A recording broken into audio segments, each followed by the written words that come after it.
Hi, everyone, and welcome to the Rebuild with Confidence Divorce Summit. I'm your host, Lisa Grace. The goal of this summit is to provide hope and optimism to those in the midst of their divorce and beyond. Divorce is a challenging transition, no doubt, and how we handle this change has a huge impact on the quality of our lives. Speaking from personal experience, I wish I had had a coach during my own divorce to guide me through. It would have helped me get out of the shame and blame zones much sooner and into the rebuilding process of my life. And that's why today I'm incredibly excited to have April Ballestero with us. April is the author of Slaying the Onion, a book that guides you to peel back your life's layers and reveal your highest potential. Before we begin, let me give you a little more background about our guest. April is not just a leadership expert, but also the founder of One Light Ahead, which is part of One Light Academy Incorporated. She empowers her clients to reach their full potential, enhancing their effectiveness, energy, and enthusiasm in their personal and professional lives. Thousands of lives have been improved thanks to her methods. And just like many of us attending the summit, April too has experienced the pain of divorce. But throughout, she discovered ways to move forward in an empowering and courageous way. I am so excited to get started. Welcome, April. Lisa, it's a gift to spend time with you and to encourage individuals that are walking a challenging path. Thank you. So April, I'd like to just dive in and ask you some questions so we can make efficient time with this interview. So what inspired you to write your Slaying the Onion book, and how did you come up with the name? So I love to remind people that the gift of each of us individually is the impact we have on each other. And going through a multitude of situations throughout my life, those that have read the book and will read the book know that part of my own life story is in the book, and I talk about divorce in the book very, very lightly because it was just part of the journey. And when you're in it, it doesn't feel like you're going to overcome it. And yet I was on LinkedIn, and a coach from Australia reached out to me and said, you have a story. I know you want to share it. And I loved the comment. I didn't know her, but I loved the comment. And so we reached out, we connected, I hired her. And through the process, I ended up learning that I wanted to write a multitude of books, and I was attempting to put all the books into one book. And so as we walk through what I really wanted to write first, in the middle of a session, all of a sudden the title came to me just that moment. And I'm like, this is what it has to be called. And I bought the domain that day for that book. And it has become that name since.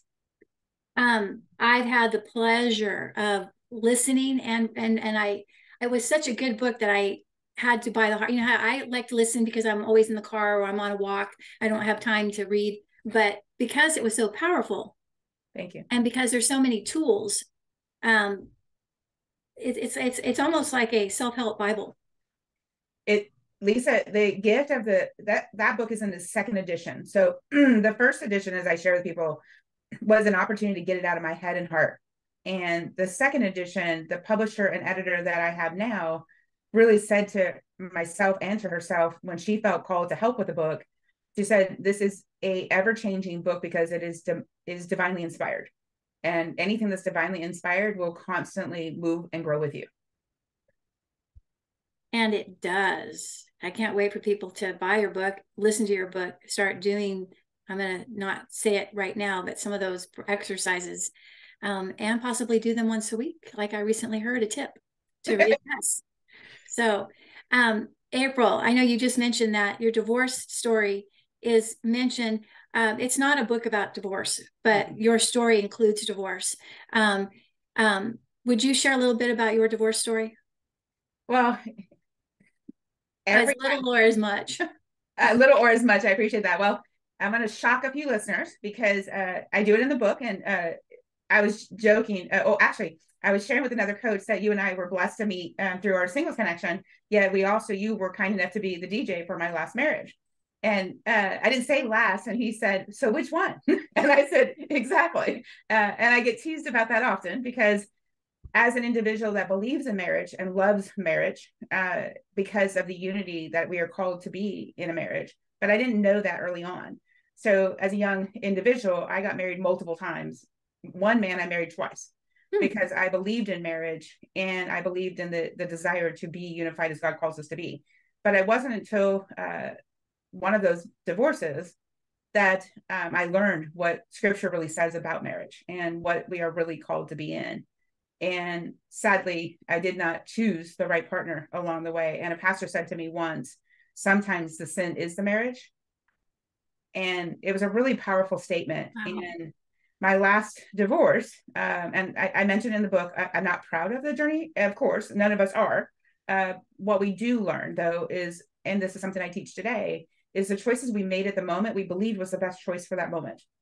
And as we grow and mature and learn and get educated and pray and all the things that go with it, we learn that sometimes we made poor choices and or we didn't investigate our choices to the level we needed to investigate them.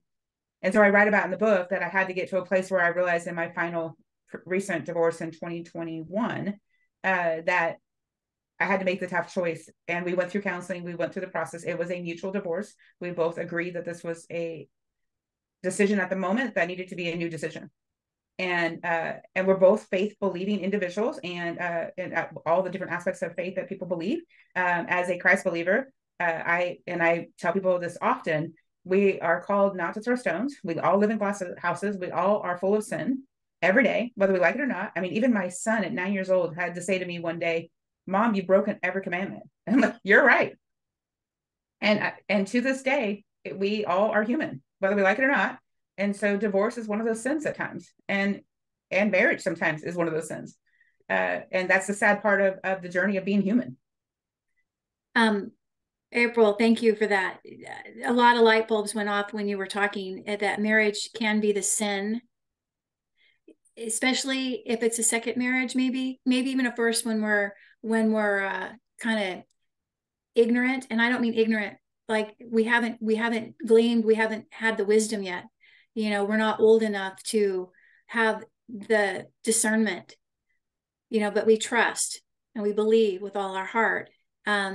And so you made me think of the word shame when you were talking, and that is huge that we take care of that, because shame is not of God, and it just keeps us down, and it keeps us right where, you know, who wants to keep us.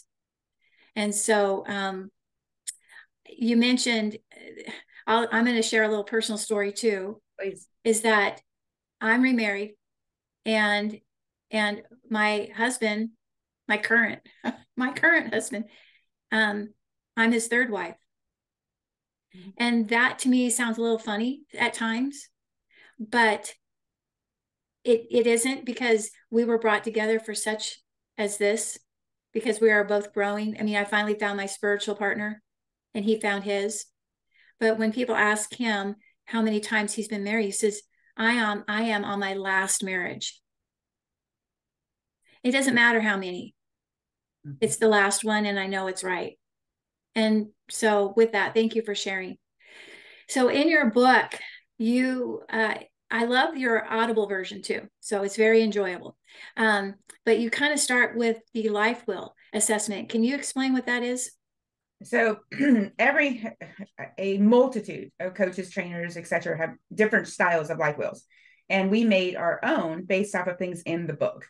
So you have 8 sections to your wheel, and imagine it to be a wheel on your car. And you assess how much air you have in your tire in each of the quadrants of, some people call it the pies of the wheel, the slices, if you will, the spokes. I mean, I've heard it all said a multitude of different ways. It started originally as what's on your radar, and then the life wheel came to place, etc. And it really helps people uncover how much balance and how well their vehicle, their body, their mind, their heart, their soul is functioning. And it's a way to look in the mirror and determine how satisfied and fulfilled they are and what is capable to move forward in that. The visualization of a life wheel that is out of balance. Will you explain that?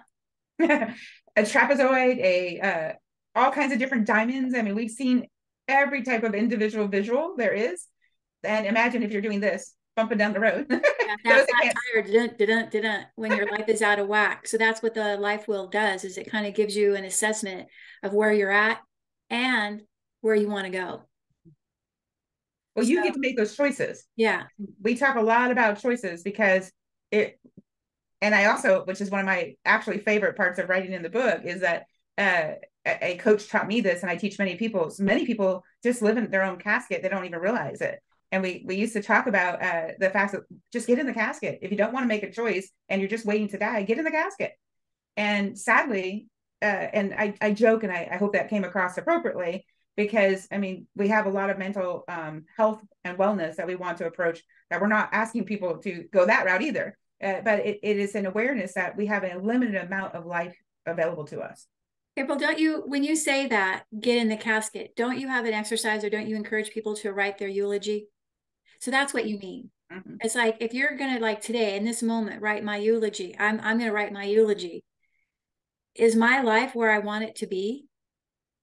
You know, am I hanging on to thoughts that don't serve me? Have I done the things that God has called me to do? Am I limiting myself? You know, and when they read that eulogy, is that what I want to have read? So it's a very powerful exercise. It made me think. It's like, oh, wow. I had a gentleman come speak for us at one of our summits as well. And he shared that when I gave him that lesson, that request of a homework item, I call it growth work, he refused it multiple times because he was in stage 4 cancer at the time. And once he finally completed it, it opened his eyes to the life he was not leading. And he is now in remission. And they give me the blessing to share their story. And a young lady left that summit and came up to me. You actually probably know her. And she came up to me and said, April, I got everything I needed. Thank you. Goodbye. And she said, I'm going to go write my eulogy and I'm going to go live it. Bye-bye. And that was a powerful gift that she recognized. And he lives his life the way he wanted to create it today because of that choice. I choose. That's a little snippet of some of the wonderful things that are in your book. That's an amazing story. And I know it's true, and I believe it with all my heart, that when we change our thoughts, we change our life. And if we're living in gloom and doom, even if we're facing cancer, and my husband is possibly doing, I don't use the C word, but that's kind of a little bit of my reality. And it's not our life. Our life is living every day and getting closer to God. That's our life. And we have a lot of joy. Amen. A lot of joy.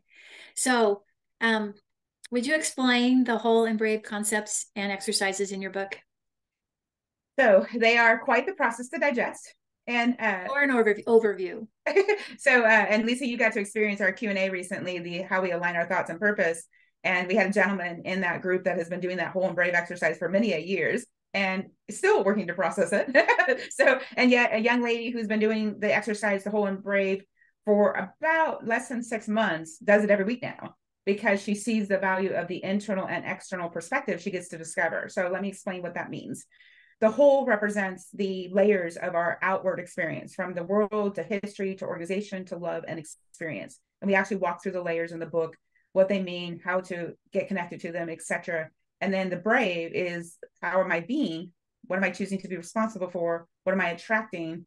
What values and experiences am I creating because I'm living from the inside out?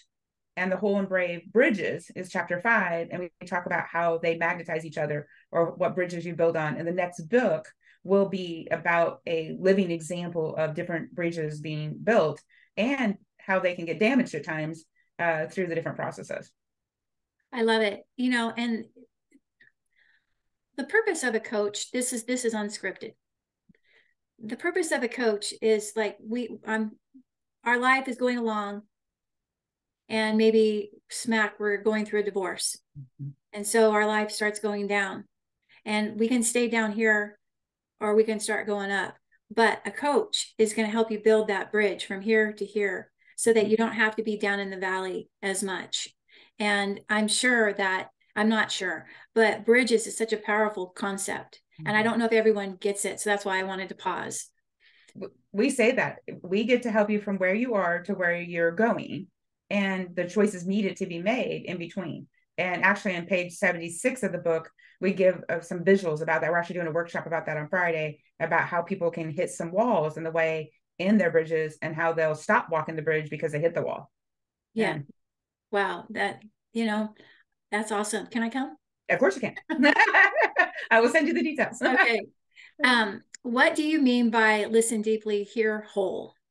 The gift of our quotes in our book is they have such depth, and actually that is probably a combination of things in the book. Yet I teach different layers of listening, and more often than not, when I say listen whole, it is a concept of understanding there are multiple layers that you're listening for. There are multiple layers that and I gave an example in one of our recent videos.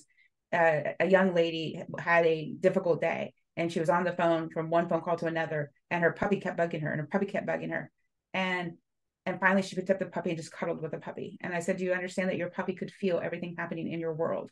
And historically, the puppy knows the best thing he can do is get in your arms and organize your time so where you can just feel the love and joy and have an experience so you can be able to show up as your brave self and keep moving forward. You know what dog is spelled backwards? God. Those dogs, those animals, especially dogs, if they've picked you as their person, you are mighty special. Truly. That was a good story. Thank you. What do you mean by maximum lockdown? Well, ironically, as an individual that has experienced maximum lockdown, I read about the fact that I learned that for myself, as well as I've talked to many people that have that feeling and I talk about visiting an actual prison and walking into their maximum lockdown and understanding the physical presence of that, but then knowing that's the external presence. But inside of ourselves, we have that same amount of layers, cell after cell after cell, that we have created locks around internally in our heart, our mind, our soul, and from hurt, from unmet expectations, from all the different things that have happened in our lives that have caused us to shut, we'll think about giving ourselves a key and opening up a cell, and then something happens like a divorce and we lock. Every cell just got closed.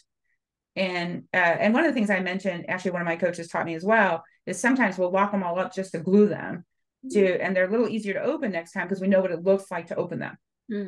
And so thankfully over the years I've learned, a client was walking the mat with me and they joked, they said, meet the master living unlayered individual, because I've walked one layer after another after a layer to be able to walk people with me in that. And I call it the labyrinth in chapter 6, I believe it is.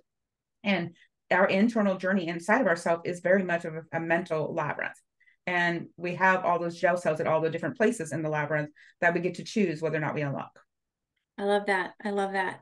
And it's an everyday process that we get to live. So what are the drawbacks when someone lives in victim mode? Well, they have put themselves in their own jail cell. And victim mode says, poor me. And don't get me wrong, there are moments when we all have, in the book, I talk about many incidents that there's real victim time happening. We are all victims of circumstances. And life happens. And there are some things completely out of our control of that moment or that experience.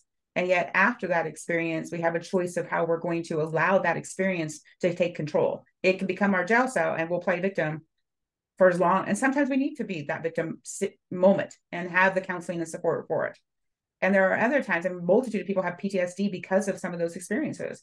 And I don't know that I shared in the book or not. I had a moment where I was being physically strangled, and I woke up being physically strangled. And it took me years to be able to even to have anything touch my neck because there was a PTSD reaction to it.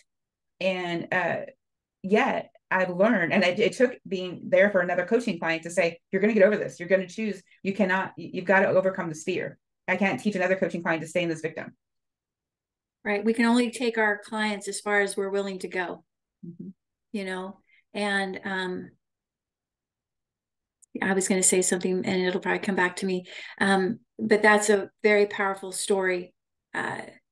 It's amazing. I remember that when someone has an extreme loss, and it's due to someone else, maybe a death. and you see these people forgiving the perpetrator. That is their choice. It doesn't mean that they condone it. That's the difference. You know, a lot of people think that forgiveness means to condone, but it's not. They're two different things. And so when we know that, and we know that forgiveness is for ourselves, for us to live in live in peace, then we stop being the victim. And you mentioned the Grief Recovery Method book, which kind of goes over that. Your book is so encompassing, April, just so you know, and I love it. So explain, You Are Toxic to Yourself.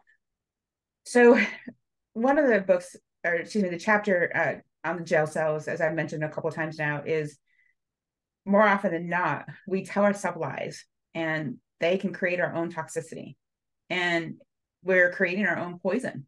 And the more we fuel that poison, the more toxic we become. And, you know, our brain has the ability to ask 100 million questions, it seems, right? And if we ask ourselves, you know, how stupid that was, then we're going to get a response, and we're going to confirm that lie. Or we ask ourselves, you know, how do you get to see the beauty in today? How do you see the beauty of who God made in you? How do you appreciate and value who you're called to be? What's the one step you could take today that would allow you to experience that?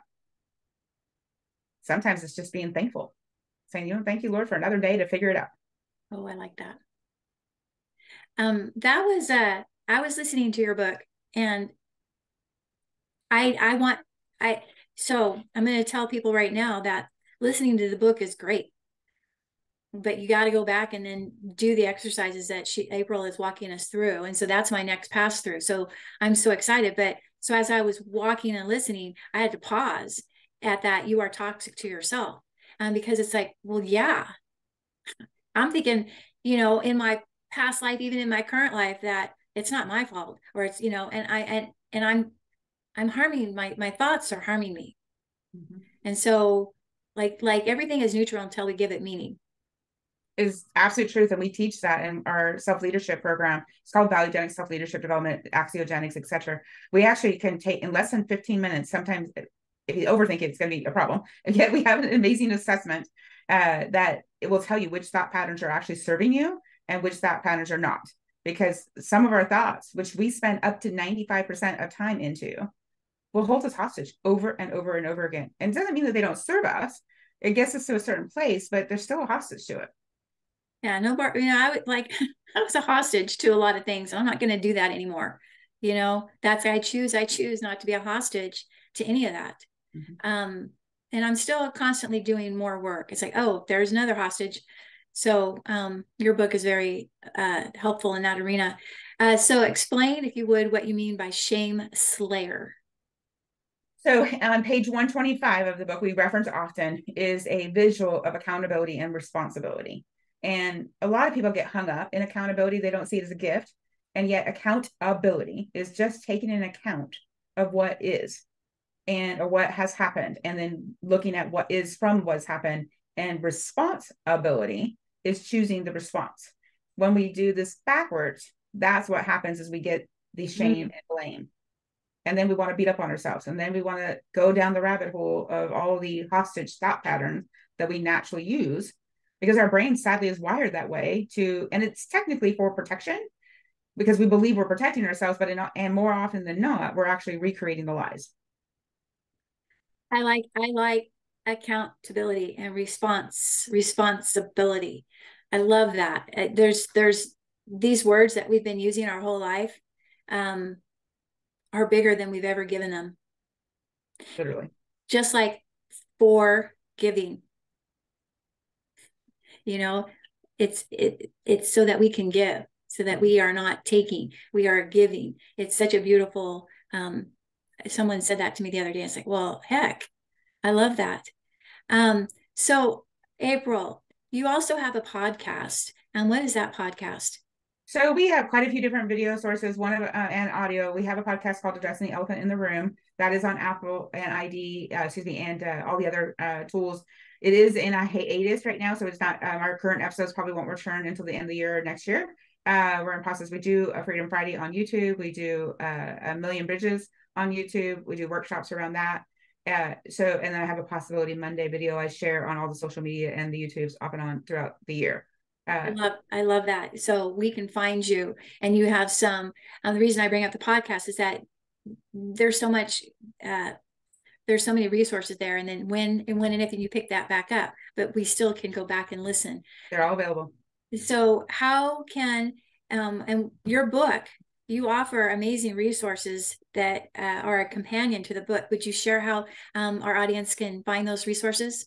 And they're all free and downloadable. And it is on OneLightAcademy.net, OneLightAcademy.net. And you're going to click on the audiobook resources on the top banner.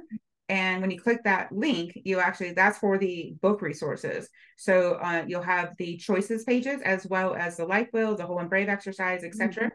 Even the bridge of fear conversation is in those resources. And like I said, we'll have videos on our YouTube page as well.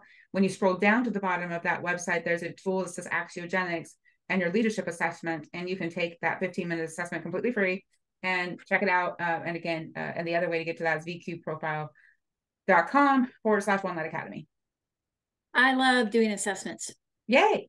You love this assessment. I'm going to go do that because assessments are fun. That's how, when I went into coaching, side note, I did a spiritual awareness assessment. And what trickled up was my heart for women and men who are going through divorce. And so I kind of knew it, but I didn't know it. And who knew that an assessment would help me with that?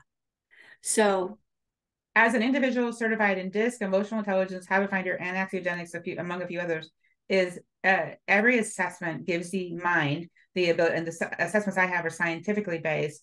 If there's ridiculous numbers attached in the background that are attached to thought patterns. And the one thing I will warn people when they take the Axiogenics assessment is some people get offended because they're not ready to hear and the residue that toxicity in their life. But our goal is to be whole and brave every day. So with that, go take it, everyone, go take it. And so again, I want to highlight your book so that people can either buy it and download it, listen to it, go to the website. It's just an amazing book. I love it. I'm so glad that our paths crossed again, April. I knew they would. I didn't know now, like right now, but it's just such a blessing. And I know people can find you on LinkedIn and Facebook, and can someone join a Facebook group? Mm-hmm. And so this How Do We Align Our Thoughts with Purpose free group to join on Facebook. And they just look up How We Align Our Thoughts with Our Purpose. There's a free group there. We have our One Light Academy page as well. And we both for other resources as well. And Lisa, a big shout out to you, as you mentioned, the grief recovery you and I talked about. That is such a powerful book. And the fact that you have the certification to walk somebody through that process. And the first thing you learn in that book is how much grief we have every day. It's not just one grief moment. And grief has dominoes of experiences. And so I was excited to hear that you had taken that next step in that. And we know that you are a ridiculously valuable resource for that journey. Thank you. I appreciate that. It's amazing that, and I'm going to move on real quick here, that grief a lot of times is associated with death. But the number one and number two most grieving events of someone's life are death and divorce, period, flat out.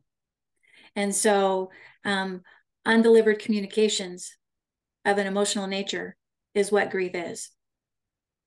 So I feel that we all need to do that, but we all need to go through your program as well. And so April, thank you so much for being here. I am blown away at the intimacy and the authenticity that you brought to this interview. And I know that our audience is going to be so blessed. And thank you. And thank you to the audience for taking their time to listen. And April and I want to be of service to any and all of you. So thank you again. Thank you.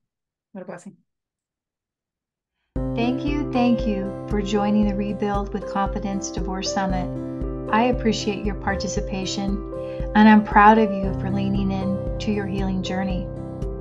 If you're ready to take the next step towards rebuilding with confidence, book a discovery call with me at secondactcoaching.com. Together, We'll uncover the strategies and resources to help you start the rebuilding process and create a life you are excited about. Remember, you are not alone. We're here to support you every step of the way. Take care, my friend, and remember, there's always hope for a brighter future, and the best is yet to come.